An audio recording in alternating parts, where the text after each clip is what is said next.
and prayers going out to Chamberlain Smith, the young lady that works in Claude's staff. That got hit over the sideline. It was really a scary moment. I know Brian felt really sick about it, and it's a tough deal. But hopefully she's going to be okay. I think she is. I want to thank our fans and for sticking with us. And, I thought they really pushed us through, and what an incredible atmosphere. It was to play in. Good teams never quit, and we got to do a good job of putting people away when we have an opportunity to. I got a lot of respect for Gus and his program and their staff, a lot of friends on their staff, and their kids played really hard. Our kids are very resilient. To come in this place and lose momentum, obviously lose momentum, and to be able to go back out and get it, I thought was show some fortitude and ability to handle some tough adverse things. So really proud of our guys. But with all that said, it's on to the next one. Texas A&M's got a great team, great program, and we got to get better. We're not where we need to be, but I give Auburn a lot of credit for that as well. So I'll open it up. Unbelievable defensive performance for 3 quarters. If you pointed to anything, what would you say was the difference in what Auburn was able to do in the fourth? They just got hot. They got on rhythm. It wasn't like we went conservative. We didn't call different calls. We didn't bend and don't break. They hit some plays. They went tempo. I thought Bo got a little more confident. We got a couple busts. And when you combine those things, guys get hot. Now, it wasn't like they didn't move it earlier, because they moved the ball earlier. We had some really big stops. We didn't have really big stops on those later drives. We didn't get them behind the sticks. They did a good job of personnelling, and Gus did a good job of searching until he found something. And we didn't have enough answers with what they were doing. Where early in the game we did, and we kind of didn't have enough answers when we needed it most. But I'll say this, they went out there the last time and came up with some big stops. What did you do late, Kirby, to get that momentum back? What players do you think helped turn it? Late, you mean the very last drive? Last 2 drives, they had the ball twice with a chance to tie. Well, one of them, I don't know that we stopped them. They stopped themselves. That was the 4th down, right? I mean, the guy just missed the ball. It looked like, man, he was wide open. So I can't say that we stopped them. We got them to 4th down, and they gave us a gift. So we didn't play the way we're capable of the whole game defensively. That was probably the way they played early. But the last drive was more of they had to throw. They had no timeouts. We got them to burn those, and then we were able to be aggressive and play for the pass. And it's harder to do that when they have the threat of a run on those earlier drives. How big was the drive right before the half, Kirby? 1 minute drive and then getting that first touchdown. Yeah, I don't think our offensive staff's got enough credit for the management of that throughout the year. If you look at it, outside of probably one game, we have managed 2 minutes really well before the half. And at the end of the game, that probably ended up being the difference. I mean, that one score was the difference in the game. And we talked about, we were backed up. And we weren't going to just go 2 minutes. We were going to be smart, try not to give them a possession. Once we, hit a play, that was big. And Jake and Coley did a good job. That was probably the most on rhythm we were. Following up on the end of the game there, the sack by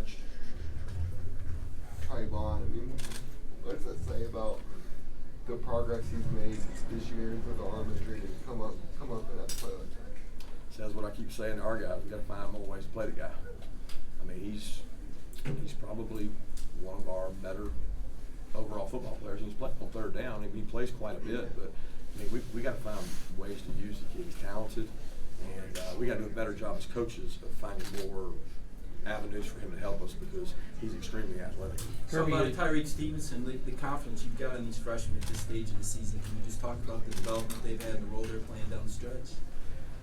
Yeah, I mean, it always goes back to development. We're big on get a freshman in here, teach him our system. The sooner he learns what to do and quits worrying about why he's playing or not playing, they're able to get on the field. So many of them are hamstrung by somebody at home or some noise they're hearing, and why am I not playing? But when they focus on just getting better, it's amazing what they can do. And he's a great example of that. Nolan, Trevon, I mean, there's a lot of guys out there that are young, that are playing well in those packages. You talked about the lack of explosive plays, but you hit the big touchdown with Blaylock there early. What did you see on that? And I guess, what does it do for the team when they get a big explosive play like that early in the game? It certainly helped confidence for the wideouts. I mean, we got behind them. They were in a quarters coverage. I don't know if a guy busted assignment or blew it, but Jake threw a nice ball. Dom made a really nice adjustment to that ball because it was, it wasn't hitting stride. He had to bend back a little bit. The difference in the game was probably our red area offense because we were able to not kick field goals and get touchdowns where in the past week we haven't been able to do that. And, hey, look, I give all the credit in the world to Auburn's defense. Coach Steele, Coach Garner, their staff, their players. Everybody talks about their front. They've got really good corners as well. But one of the biggest things is we got to get better offensively. I mean, that's a good defense, but we got to get better offensively because we got to be able to sustain drives. We got to be able to get the plays equaled out. They had tremendous more plays than we did, and it probably took a toll on the defensive guys. Regardless of what happens from here on, you guys are in Atlanta in the SEC title game. Just that accomplishment, three years in a row, that hasn't happened since Florida in the '90s. Yeah, we got to get ready for Texas A&M. Jake Camarda early in throughout the game, really a guy that struggled in a big game against Notre Dame. You stood behind him today. He had some big flips. How big were those kicks? Man, he hit the ball good. I mean, a couple of them did turn over, but God, I don't even know what was his average. 50. He was hitting bombs. I thought it was incredible. I hope he never has to punt 11 times in a game again. But other than that, he punted the ball really well. Kirby, can that timeout that they used at half, I mean, you're on your 19, I think Swift gets 5 yards, they burn a timeout because they're wanting the ball back. Can that be motivational for your guys? Because Jake was like, bring it on kind of thing, kind of igniting your 2 minute at that point. Yeah, it's the age-old, you're never right as a head coach. Because you call it, you danged if you do, danged if you don't. Good news is he took it out of my hands. I didn't have to. So when he did that, it made it a lot easier on me because they'd probably been booing me if I didn't call a timeout. So it's one of those you're playing cat and mouse. You're trying to gain another possession but not give another possession. And we were fortunate to get a run there the next play. You touched on the amount of plays that they were able to run offensively. I mean, just what does that say about your guys to be able to withstand that and come up the way they did? Says we better get them back ready for another war. We're tired. We're a tired football team. What was it, 86? Is that right? 86 snaps, and that's not. I mean, that's the old Auburn with the tempo, and you play all those snaps, and then for us, when we're really efficient on third down, offensively and defensively, we don't play all those snaps. But some of that's our own fault. We didn't get off the field on third down. We let drives keep going, and give them credit. They did a good job. But we can't play 86 snaps on defense and be successful. So did Adrian have a re-injury early in the game? Yeah, he just banged up. He took a shot, and it bothered him. I say shot. He shot to the area, not an actual doctor shot. But he took a shot on the first, I think it's first play of the game, maybe. He took a shot and started bothering him. That class of 2017 with DeAndre and Jake and all that was, this 3 for 3 in SEC East titles. Like, what has it been like for you watching them grow from, they were that recruiting class of savages, and now they're the foundations of a 3-time SEC East champion team? Yeah, I'm really proud of them. I'm proud of that whole class. They've done a great job, and we're getting ready for Texas A&M. Kirby, I noticed Jamari Sawyer was in there right guard. Is there something that happened with Ben Cleveland? Or Cade Mays? I noticed Ben was still at his personal protector position on punt. What happened there at right guard? Well, to be honest with you, Cade's a little beat up. We knew that going into the game. He's got some soreness, and he's fighting through it. But Ben, he's beat up too. He wasn't able to practice 2 days last week, and he's trying to come back, but his toe was bothering him a little bit, and we felt like he could still do his protection stuff. And just felt like it was the best decision to go with Jamari. Does winning the SEC still have any significance to you guys, just given the seems you guys have larger goals that you want to accomplish this year? Oh, there's always significance, yeah. I mean, there's significance to coming here and beating a ranked team at their place in an unbelievable environment. There's a lot of significance to that and the East. But we're worried about Texas A&M. Big play by David Marshall Which one? in the second quarter. 13-yard loss. Oh, yeah. They got ping-ponged around. We had about 8 guys missing him, and he ended up getting him back there in the backfield. Big play.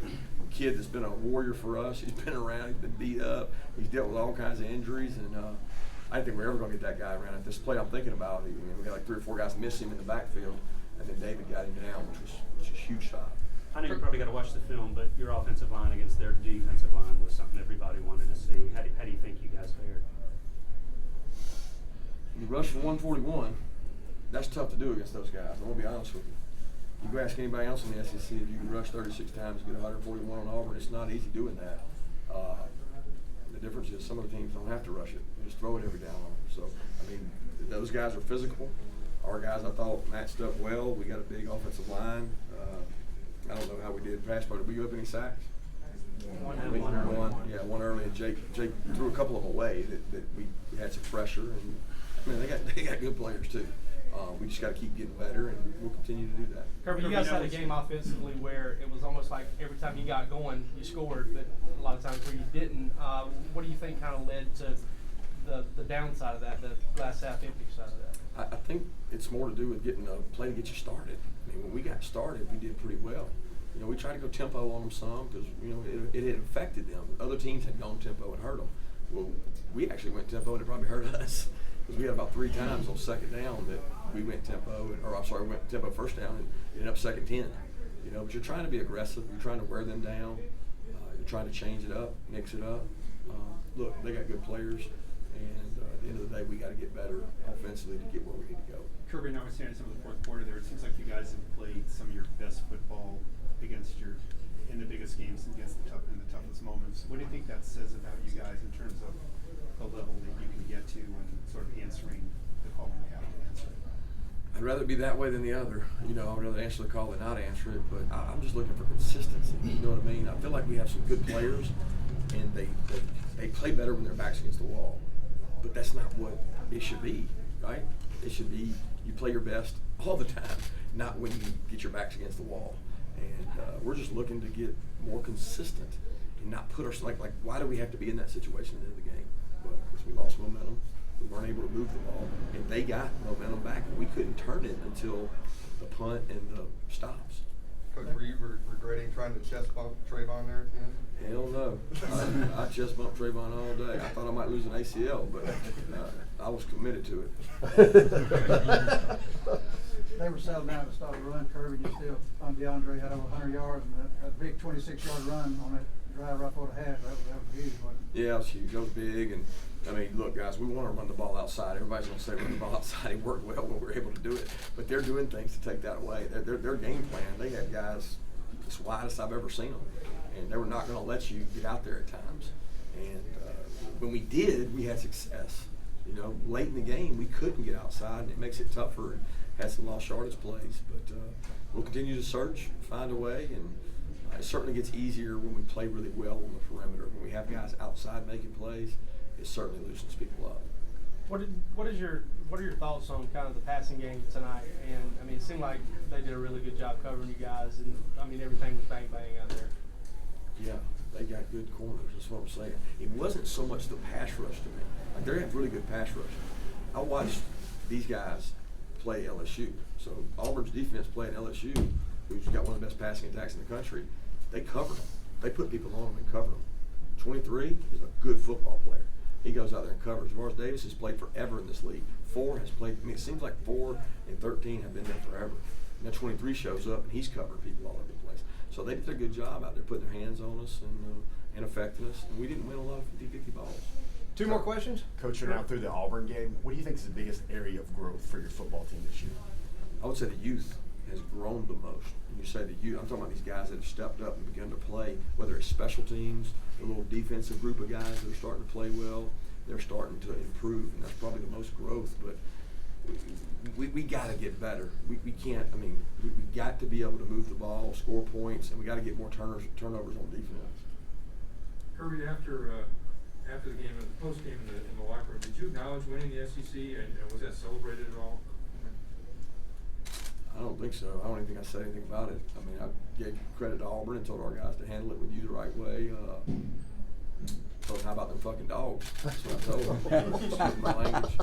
I didn't say anything about the SEC because that wasn't the goal coming in here. You know what I mean? The goal for us was to continue to get better, grow, play in a tough environment, but it really wasn't about the SEC East. That's a hell of an accomplishment, and I'm proud of our guys, but that's not what it's about.